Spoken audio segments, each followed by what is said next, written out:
Ladies and gentlemen, please welcome NASBA's President and CEO, Ken Bishop.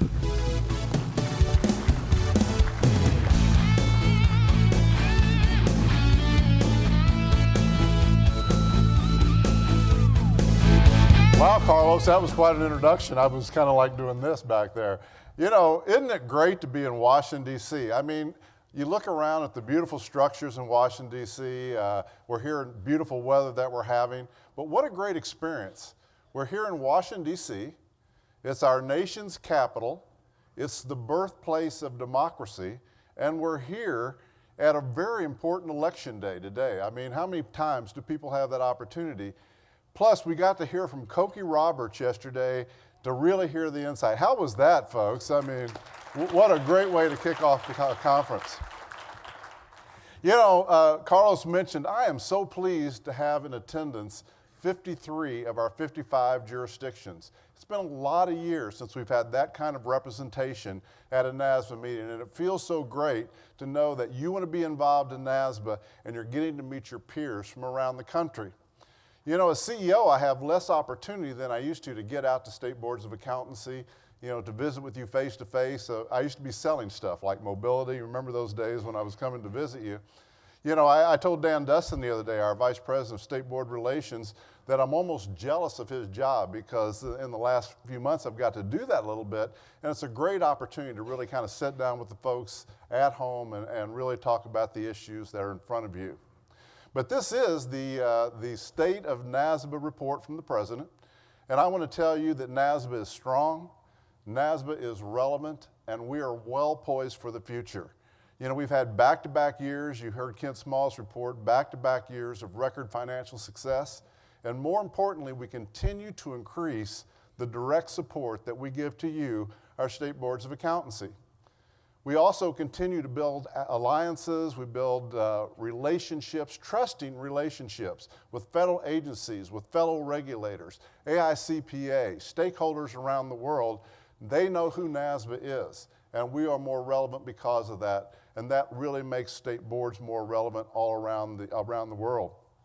You know, before I really kind of get into a little bit of the meat of my presentation, you know, I want to talk a little bit about Carlos Johnson. In front of you is a little tribute to Carlos Johnson, and I want to thank the Oklahoma Society of CPAs for allowing us to share that with you. It was in their magazine. You know, Carlos and Pam are great people, and Sheila and I have had a lot of wonderful experiences through the year, but in some ways, knowing the man who's bigger than life and reading stories like that, I shared that with every member of our staff, to know how someone who rose from humble beginning to achieve the things that he's achieved in his life. You know, he clearly set a new example of accountability and governance for NASBA, something important to him. He took us to new lofty places in the world of accounting education, someplace we've really never been. And he also continued to work down the path of identifying leadership and also to say, we're going to walk the walk on diversity. So help me join one more time thanking Carlos Johnson for the wonderful job that he has done this year. You know, last year, oh, by the way, I want to congratulate Walter Davenport, the people that are elected, the honorees that won the awards. I got to tell you, Mark Harris approached me earlier today and he said, do you realize about 3.5 years ago, it was in this hotel that he, Michael Daggett, and I sat down and I accepted and signed the contract to become your CEO. So this is an important hotel. I hope it is important to you that we're elected today, that you too were chosen to your positions in the nation's capital. You know, but thank you, Mark. You know, and I'll give Mark another credit for this part of it. Last year when I finished my speech, I used President's memos as a part of my presentation. And Mark walked right up to me after the presentation and said, I really like you using those memos. You should do that again next year. So Mark, this is for you. We're doing President's memos. No, actually, in front of you also in that report are 4 President's memos that are directly related to some of the things that I want to talk to you about. Now, the first one is a story called I Am Not a Turf Guy.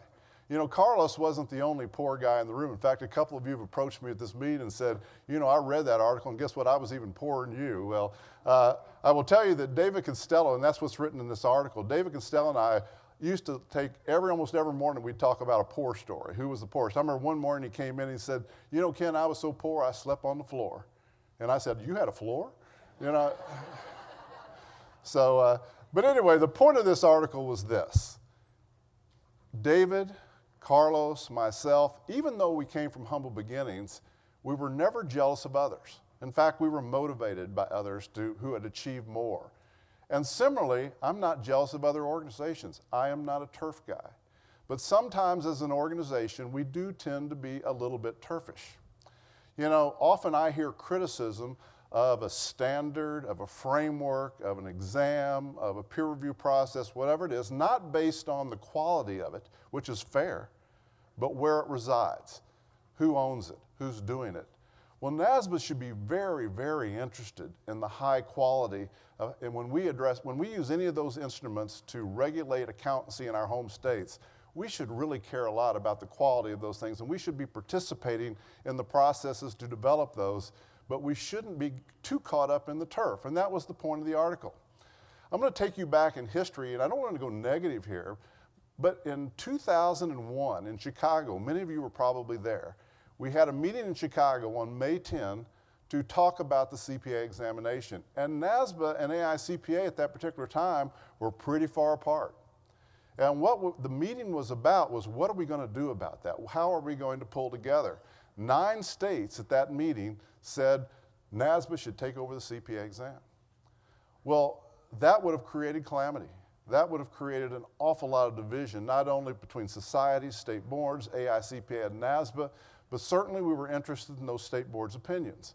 But instead of doing that, cooler heads prevailed, and we sat down and we wrote a 10-year contract, or actually a longer contract than that, with 3 parties, and look how successful that has been. Now then, after 10 years, millions of test takers, that partnership between NASBA, AICPA, and Prometric has served the profession so well and has been high quality, the premier exam in the world. I think that we can transfer that level of trust, that level of cooperation across other areas in the spectrum of what we do in accounting, and we won't be lowering the bar at all, folks. We're just not going to be talking about turf. We're going to be talking about how can NASBA contribute effectively to the quality of those types of instruments that we use. The segue is very nice to the second President's memo that you have in front of you, and it was called Reviving the Uniform and the UAA, the Uniform Accountancy Act. You know, in this memo, I took you back to my law enforcement experience. Some of you will remember when they passed the law that it was okay to turn right on red. Remember that? You could stop at stop sign. You still can. Almost every state now you can have it. New York City you cannot, but in every state and most cities you can do that. I remember when that law was passed, and many of you do as well. When you visited other states and you pulled up to a red light, you hesitated because you went, I wonder if I can turn right in this state. You know, it may be against the law. I might put myself in harm's way. I might put someone else in harm's way. Well, that is what the lack of uniformity does to CPAs traveling around the United States and the world through mobility if they're not sure they can turn right on red. You know, if they don't know what the rules are in that state, are they using a different code of conduct? Are they using a different set of rules? So that is why it's so important that we have your trust, that we put our leaders who sit on those committees, and we look for every single effort to make the Uniform Accountancy Act so good and so right that every single state wants to adopt it. You know, we have now, it was talked about today, 52 states. When Puerto Rico passed mobility, we now have 52 states and territories that have mobility. But we still have inconsistency, disparate laws, and rules impacting practice privileges so that when those people move around the world, around the country, they don't know exactly what they're going to run into. I think we can do better than that. Now, I will tell you, as long as I'm president and CEO of NASBA, I will always stand behind state rights. If you choose not to go that way, I'm going to be standing behind you, but I'm going to be trying to persuade you. Not like Big Mike said from Washington, D.C. I'm not going to be twisting your arm, but I am going to try to be persuasive to say, let's really consider that middle ground. How can we get together? There are several important issues: code of conduct, return of client records, inactive retired CPAs. We've been stuck on some of these issues for over a decade, sometimes 20 years. It's time that we figure out ways to work together, trust one another, talk to one another, and try to get to the same place so that CPAs are not, and more importantly, the people that use CPAs are not in harm's way. Ties to my next one, doing right things and doing it right. You know, also through the years, and by the way, a lot of you commented about this one as well, because I guess many of the men in the room, the women in the room, have had a parent or a grandparent or an uncle that they really look to for their advice. My old Grandpa Wilson took a lot of time to give his grandson advice, and one of the things he used to tell me when we went out into his wood shop, when I would try to hurry and take a shortcut, he'd say, Kenny boy, do it right. If it's worth doing, do it right. Well, I think that applies to NASBA as well. We need to do things right, but we also need to do right things. And there is a difference, and that's what I point out in that memo if you read it. I'll give you an example. NASBA, to do things right, has a lot of checkoffs. We have to have legal review, we have to have risk analysis, we have to have budgeting, we have to have planning. Does it fit within our strategic plan? There's a myriad of steps and things that we need to do. Are we transparent with it? Have we got it up the flagpole in front of you at regional meetings? Have we done the things that we get your trust before we make the decision? You know, we've got to do that. But also, we have to make sure that we're doing it right by making sure that we don't take the shortcuts my grandfather warned me about. We have to make sure that you have adequate time to look at these issues, that we have done a good job as your organization to educate you on the issues, to listen to your concerns, to take your feedback, and to not act like we're in ivory tower in Nashville when we make these decisions. It has to be that common interest voice of you that we represent. I heard Carlos mention the book, Who Moved My Cheese? This is a book written by Dr. Spencer Johnson, someone I admire, and the book really does have some natural things that we should consider. There's always a natural resistance to change. I'm a deer hunter. I'm a hunter. When I used to go out when I was a kid, if you're not a deer hunter, I will tell you, one of the best ways to deer hunt is just look for their path, because deer will inevitably always take the same path if they're comfortable. We like to do the same thing. We drive the same way to work. We walk the same way when we go somewhere. It's a natural tendency, and changing makes us uncomfortable. And accountants, by the way, CPAs are often the ones that are most resistant to change. And we understand that's the environment where we live. But you also understand that if we don't change, if we don't try to get to middle ground, if we don't get to a collective voice and consensus and all the things that we want to do, we're not going to put ourselves so much in peril, but we may put our customers, the people that rely on CPAs, more in peril than they deserve. So I hope we consider that. The last one is completely on a different subject, but I want to touch on it this morning. And by the way, thank you for all the people that called me and emailed and texted me to say, okay, I read it, Ken. I mean, I got a lot of those from around the country. The title was Please Read, but this was about the new discussion about the governance of NASBA. I look around this room, I know many of you. There are formidable leaders in this room, great people that have an opportunity to serve. And I want you to, at your board meetings, in your own personal lives, talk about, would I someday like to be one of those guys that you saw get elected, or ladies that was elected today? I would love to plan my career path so that ultimately I get to sit on NASBA board, or I will serve. Now, I will tell you this, and I mentioned this in the article if you read it. Anyone who gets elected to the NASBA board of directors wants to come back, and no one wants to go away. That's a great compliment. As CEO of NASBA, I want every person to enjoy their experience as governance, as being on those boards and the officers of NASBA. But more importantly, I want everyone to aspire in NASBA to try to achieve that goal. Every year, when we are out looking for people to run for the office of regional directors, only one or two people pop up. They probably think, I probably can't get it. I don't understand the job. I don't know what the reasons are, but we've got to do a better job of enticing you to be interested in service to NASBA, because I promise you, once you get elected, you're going to want to stay, and you're going to be more fulfilled, more on top of accounting issues in the United States than you ever thought you would be. So again, this is me, an ask. Consider service to NASBA in the future. If you ask me my number one priority for NASBA, it would always be the same. every single day I think and talk about how are we going to be successful in gaining and maintaining the trust of all state boards of accountancy. We can only be effective in representing your common interest if we have that trust. I am so proud of the work of Dan Dustin, who is our VP of State Board Relations. I mentioned him earlier. I had the opportunity to travel with him a little bit recently, and I sat in the background and listened to the way that he reported to you and how he works as your advocate of state boards of accountancy. And I was truly pleased at the work that he was doing. But it's also made remarkable success. There are a lot of states and regions represented in this room today that would not have been here if it wasn't for the efforts of NASBA to reach out and really make sure that we want all 55 jurisdictions to be here next year. Michael Savoy, where's Michael Savoy out there? Michael Savoy from California. By the way, a round of applause. This is the first time we've had representation from California in 2 years. Michael, we're so glad you're here. And if you go up and talk to Michael, you're going to find out it wasn't an accident that he's here. We approached the governor, we've approached adversaries, we approached everybody we could approach in California to make it happen that Michael could be here. It's critical that big states like California, small states, all states are participating in NASBA, and I am not going to be satisfied until every one of those people are here and they look at us as the trusted voice of the state boards of accountancy. It's critical for our future success. Okay, we have worked really hard. You heard Kent's report on finances. Well, I'm just going to give you 3 numbers.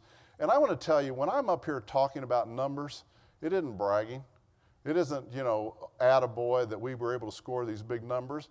But I want to tell you, the staff of NASBA, the governance of NASBA have worked so hard to improve efficiencies, to do things using IT resources, to maximize effectiveness of the way we do things. I will tell you that we are doing everything that we do for your stakeholders faster, better, and with higher productivity than we've ever done in history, and we're doing it more efficiently, less costs, and that's really hitting our bottom line. But let's talk about some of these numbers. 38 million, you heard 2010, end of 2010, we had $17 million. And some people were saying, wow, that's a lot of money. What's NASBA need with that amount of money?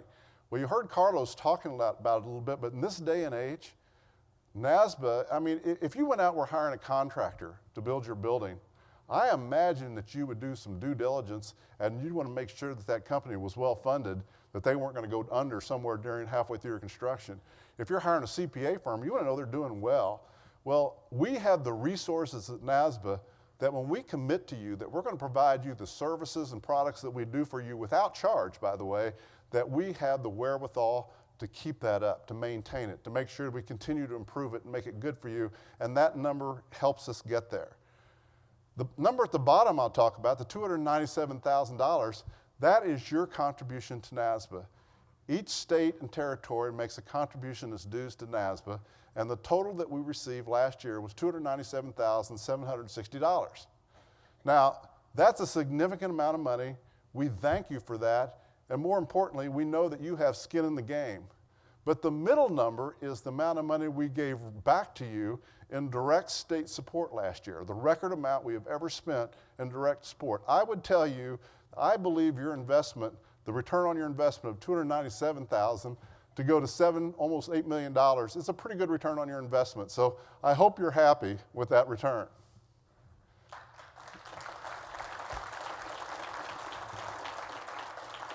Okay, what's happening now with NASBA? We've heard on these, but I'm just going to touch on them a little bit from my perspective. The Uniform Accountancy Act. You heard Tommy Berry yesterday, the new chair of the AICPA. I hope you all are hearing her words and others about the spirit of cooperation and trying between our two organizations. We learned some lessons during that dust-up over the financial framework. We can do better than that, folks. We're going to try to get to better ends before we go through those type of issues. You know, one of the things that she said was very important was that AICPA is going to increase NASBA's membership on peak, but more importantly than that, the leadership of both NASBA and AICPA are going to say to our folks on these important committees, pull the stakes out of the ground, trust one another, and try to get to middle ground whenever you can. Let's get to logical places that serve the public, are good public policy, that clearly protect the public, but will be accepted, because having two stakes this far apart, we heard someone gave a speech the other day about people standing in the end zone with bullhorns. Let's get on the 30-yard line, to use their analogy. We need to have serious discussions about closing the gaps and getting together so that we have the UA everywhere. Examination, I hope that you look at the exposure draft that's out there from the AICPA right now about the Uniform CPA exam. That exam is very important to us. It's one of the 3 E's. We rely that entry-level CPAs who come into this new, more complex, more disparate, more onerous profession, really. I mean, think how many standards there are now compared to 10 years ago.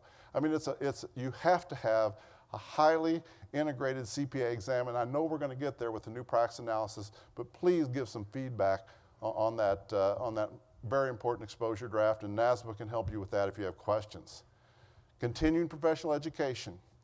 Again, very typically, none of us like change. CPAs particularly don't like change, but we have to talk about what does continuing professional education look like in the future. People who are coming up now, from the time they were in a cradle, probably had an iPad in their lap. These people are they're tech savvy. They think in different ways. They think in short bursts. They learn things on YouTube. They're doing things differently, and they're walking into our world of let's go into a hall and sit there for 50 minutes. We at least have to have an open mind to considering changes in continuing professional education. I'm not convinced yet what the right answer is, but we have to, again, open our minds to things like nano learning. You know, NASBA's coming up ways to help you do automatic CPA enforcement and monitoring and auditing. So a lot of things are going to change in the future. It's too early to declare what's right and what's wrong, but please, let's just look at it and give it a chance. Finally, I'm going to touch on something that has been talked about a little bit. Carlos touched on it particularly, about nominations. I can't say it enough how important it is to me to be a trusted organization.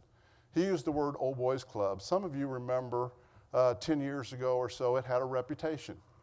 I'm not going to say whether I believe what the reputation was right or wrong, but the people who met 10 years ago and came up with the new nomination process worked very hard to come up with a nomination process that ensured we would not be looked upon that way by you, our membership. But after 10 years and I've sat through, David Costello, we've sat through many nomination processes. Those people in that room take it very seriously. You would all be proud of the work that takes place in that committee room.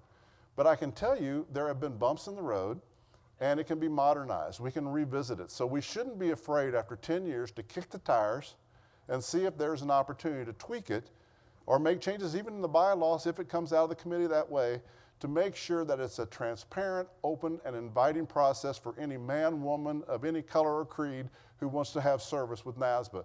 We're going to take that approach, and we hope the report will be out sometime by probably the first of the year. You know, something else I'm really proud of, and you know, you all know me, I always have an ask, and I've had an ask for several of the last meetings when I've asked every state to please consider using NIES, our International Transcript Evaluation Service, to at least let your board accept that. We now have 50 states that now accept NIS. Thank you very much for listening. I got to tell you, James Suh and his group, his team, they're doing such a remarkable job. Some of you remember the great work that NASBA did several years ago. Milton Brown chaired for years our for-profit subsidiary, PCS. We took that, we grew it from nothing, and we sold it and made millions for NASBA. You talked about in 2011 that huge spike of millions that we made in NASBA. We retained 20% ownership, but I knew when I became CEO, I wanted to have at least one more for-profit entity built in. And I say one more, we may have more than one sometime in the future. We looked at the tremendous success organically. When James Suh was given the opportunity to take NIS from a concept on a piece of paper to a business, I mean, he put heart, soul, his team did in making that successful. We said on the front end, we're probably going to go out and buy a competitor. We're probably going to have to buy another organization that's already doing that so that we can kickstart. Well, today with 50 states and the amount of usage we have something like 60 to 70% of the business organically without ever doing an acquisition. I mean, pretty soon people are going to be coming to us because they want us to buy them. So it's a real change. But we looked at the libraries that we invested in, the software, the IT, the people. We have PhDs now. We have all these folks that are highly educated on that team. We have a capacity that we've never had before at NASBA. So how can we leverage that for a new for-profit? AQUO is the answer. And here's my ask. All of you that are on state boards that have relationship with other state boards, you may know of umbrella agencies that may have similar type programs to the national or to NASBA or boards of accountancy. Get some information from James. You know, give us a good word. The great service that we do for your state. If you're happy with what we do for you for CPACE and NIES and other things, share the wisdom about AQUO. I will believe I'm going to be standing up here in a couple of years and tell you that AQUO is an exciting growth business, and we'll probably do another spinoff business from that. So James Sutton, his crew, thank you very much for your success in that area.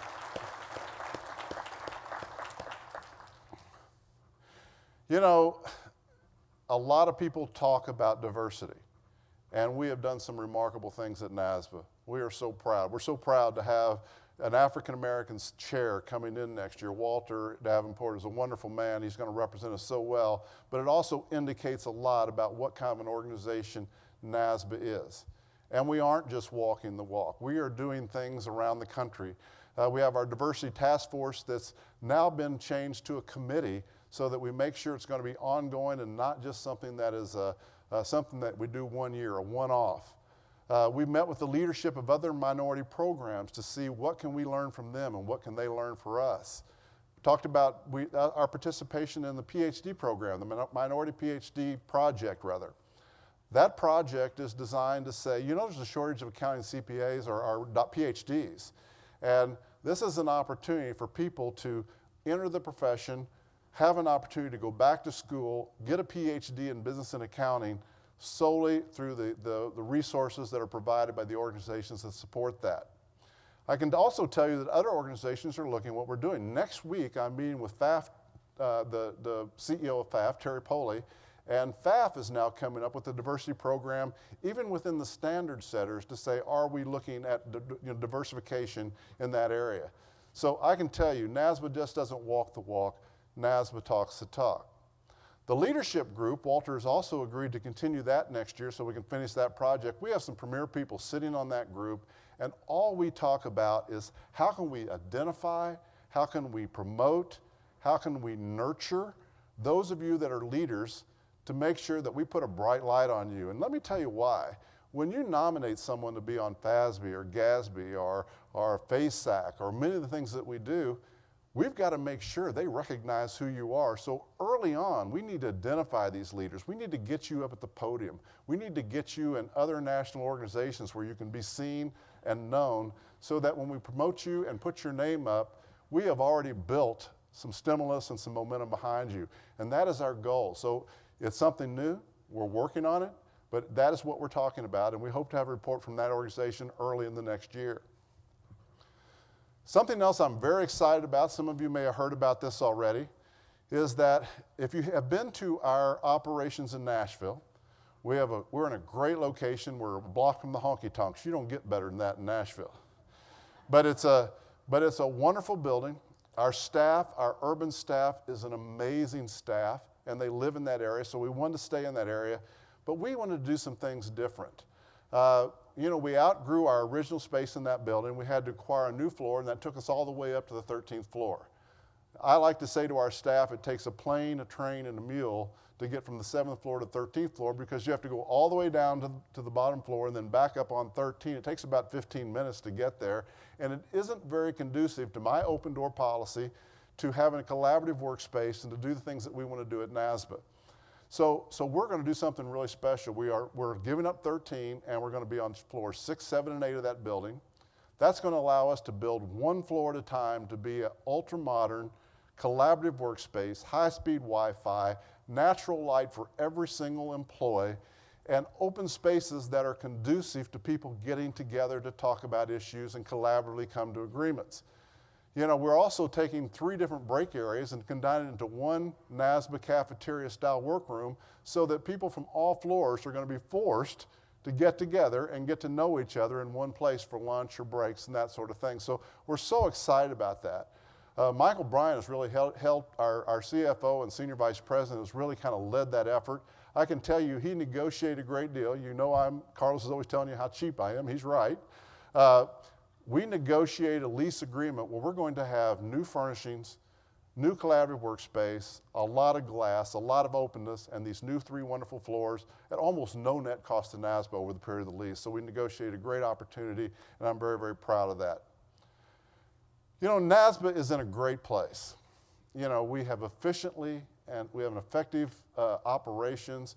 We're lean, we're mean. We have a greatly improved IT system. You heard our auditors talking about how sound our IT system, the great work that Cheryl Farrar, our CIO, is doing.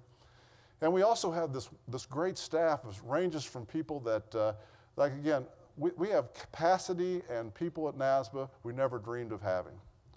So now that I can step back a little bit, or we can step back, and it's time to be visionary and think about the future. What can NASBA be? Where can we go? You know, we are so excited that we are hearing from you other things that you would like to see NASBA encounter. More IT support, helping you with contracts, the things you want. How can we fulfill anything that we can do to make state boards more effective and more efficient in what you do as state boards of accountancy? I want to end my remarks by saying something that I always want to say when I speak to you. NASBA is mission-driven. NASBA is member-focused, and NASBA exists only for you. Thank you, ladies and gentlemen.